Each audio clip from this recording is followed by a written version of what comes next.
For many years, I believed the story that money was something for another class, that I was born to fail, that only those from wealthy families or with luck could succeed.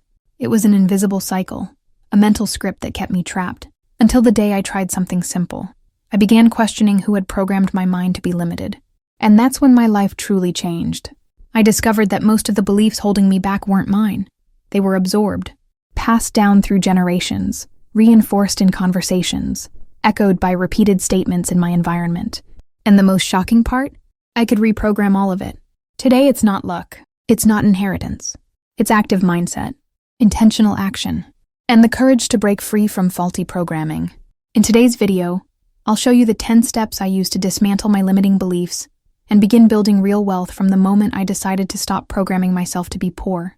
Leave a like and subscribe to the channel, because no knowledge is greater than transforming your financial reality, and this journey can start here and now. 1. I questioned everything I was taught about money, and realized nearly none of it made sense. In my mind, money was hard-earned, scarce, and dirty. Phrases like, money doesn't grow on trees, people get rich by stepping on others, better to be poor and honest than rich and arrogant, played on repeat like mantras. Yet none of them made me feel uplifted. All of them limited me. All of them led me to repeat small behaviors, timid choices, decisions that always kept things as they were. Then one day I wrote down everything I'd heard about money, and beside each I asked, is this true? Or just repetition? The answer was terrifying. Most of the phrases guiding my life came from people who'd never achieved financial freedom, and yet I was obeying them. That's when I understood. My poverty was programmed, but my freedom could be chosen. Today, before acting on impulse, I ask myself, does this decision come from an inherited belief or a constructed vision? Are you still repeating phrases that sabotage you? Or have you begun deconstructing the invisible programming? Comment, I question the programming, if this first step made you think about what you're unintentionally repeating. 2. I identified the automatic behaviors that kept me stuck. After questioning those beliefs, I started observing my daily actions, and I noticed something shocking. I'd say I wanted to change my life, but lived as if I'd accepted the bare minimum, small things but frequent, saying it's expensive before even considering investing, choosing the cheapest option, even knowing it wouldn't last, avoiding environments that challenged me intellectually, justifying lack of money with pride disguised as humility. It was as if each gesture reinforced a message. This is your place, settle for it.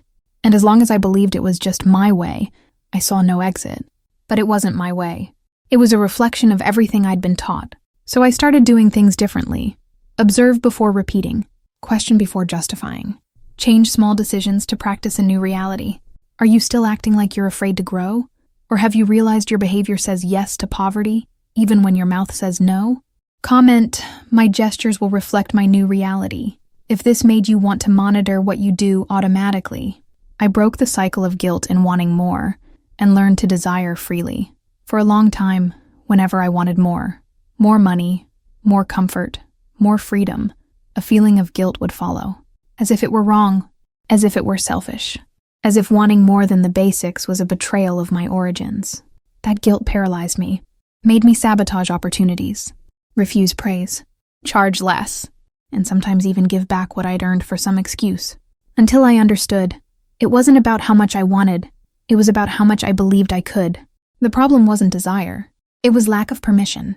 So I began practicing something new, saying yes to what I wanted without justification, looking at successful women with admiration, not criticism, wanting big things without fearing superficiality. Today my desire is my GPS. When it points, I follow, because I know I can have, sustain, and multiply it. Do you still feel guilty for wanting more? Or have you understood that your desire is part of your mission? Comment, I desire freely, if this gave you the courage to own what you truly want without apology. 4. I traded survival for building, and that changed my daily focus. I used to live just to pay bills, worked just to avoid missing due dates, calculated everything down to the wire, and I called that responsibility. But it wasn't responsibility, it was just survival, and surviving is exhausting. It keeps you spinning in circles. It makes you feel like no matter how hard you try, you never move forward. That's when I made a quiet change. I shifted my focus from just cover the month to build something that sustains me long term. I didn't stop paying bills, of course, but I started setting aside time, energy, and money for things that brought returns. I asked myself every day, what am I doing today that builds? Ooh, where am I putting effort that only keeps me spinning? What action today brings me closer to the woman I want to be in a year? And that shift changed everything, because every small decision began to carry the weight of the future, not just the present. Are you still living to pay bills? Or have you realized that freedom comes from planting what sustains you tomorrow? Comment, I build, I don't just survive, if this made you feel a real urge to get out of autopilot mode. 5. I stopped waiting for motivation and started acting with a method. One mistake that held me back for years was waiting to feel like starting, waiting for the right moment, waiting for energy, courage, a sign from the universe. But motivation comes and goes. And while I waited for it to come back, life kept moving, without me. That's when I understood. People who change their lives don't act when they feel motivated. They act when they're clear. And clarity comes from having a method.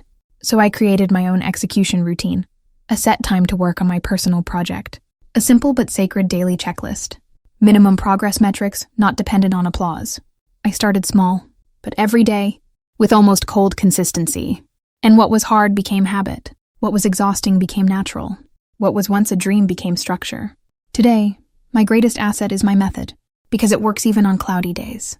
Are you still waiting to feel inspired to act? Or have you realized results come from a routine with direction? Comment, my method moves me, if this made you want to build a basic structure to start today. 6. I realized money isn't the goal. It's a tool for expansion.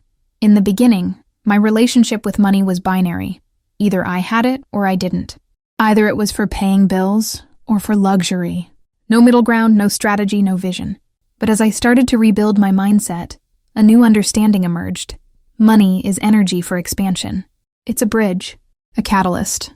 I began seeing every dollar as a choice. Does this bring me closer or further from what I want to build? Is this for showing off to others or strengthening my foundation? Is this coming from an old belief or a new vision? I started to direct my money. I reinvested in myself. I bought time by delegating.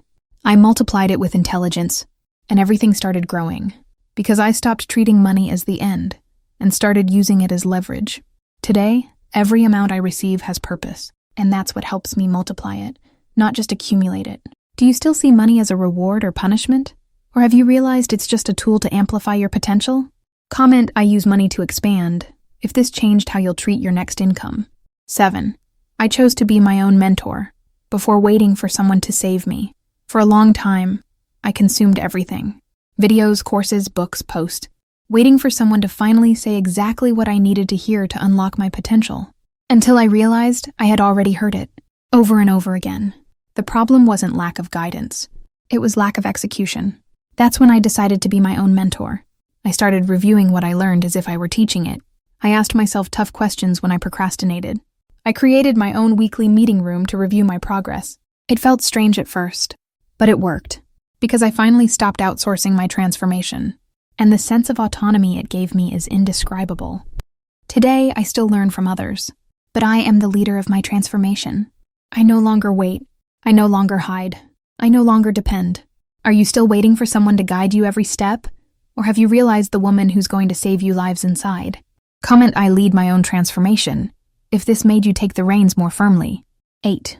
I treated my time as my greatest asset and eliminated what gave me no return. If there was one thing keeping me stuck in scarcity, it was how I treated my time. I gave it away like it was infinite, accepted every invitation, got lost in harmless distractions that, in the end, drained my energy and attention. Until it hit me, money is renewable. Time isn't.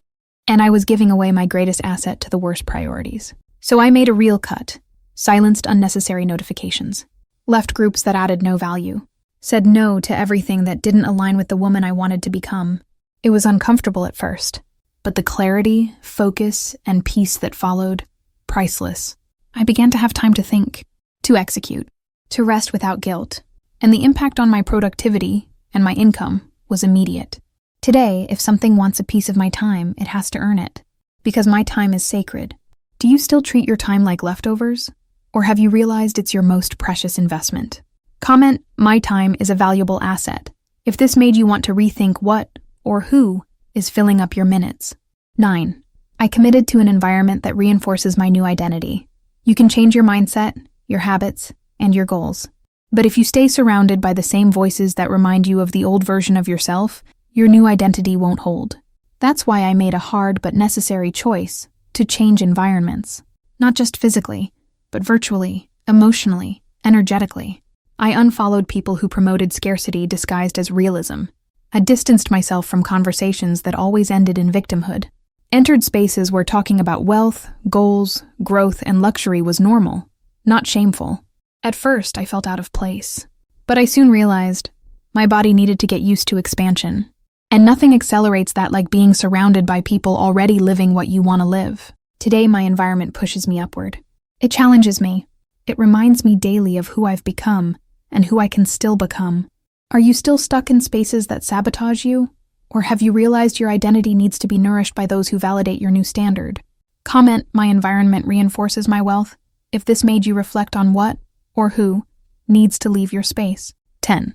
I chose to repeat until I broke through, and stopped starting over all the time. This may have been the most powerful decision of all, because I was addicted to starting. Loved the freshness of a new idea, the excitement of day one, the energy of change. But I hated repetition, and whenever the excitement wore off, I'd quit and call it trying something else, until I realized that nothing that truly prospers is born from impulse. Everything that builds wealth is born from repetition. So I decided, pick a strategy and stick to it until it works. Keep creating content, even when no one liked it. Talk about my offer, even when no one responded. Study what was needed, even if it was dense.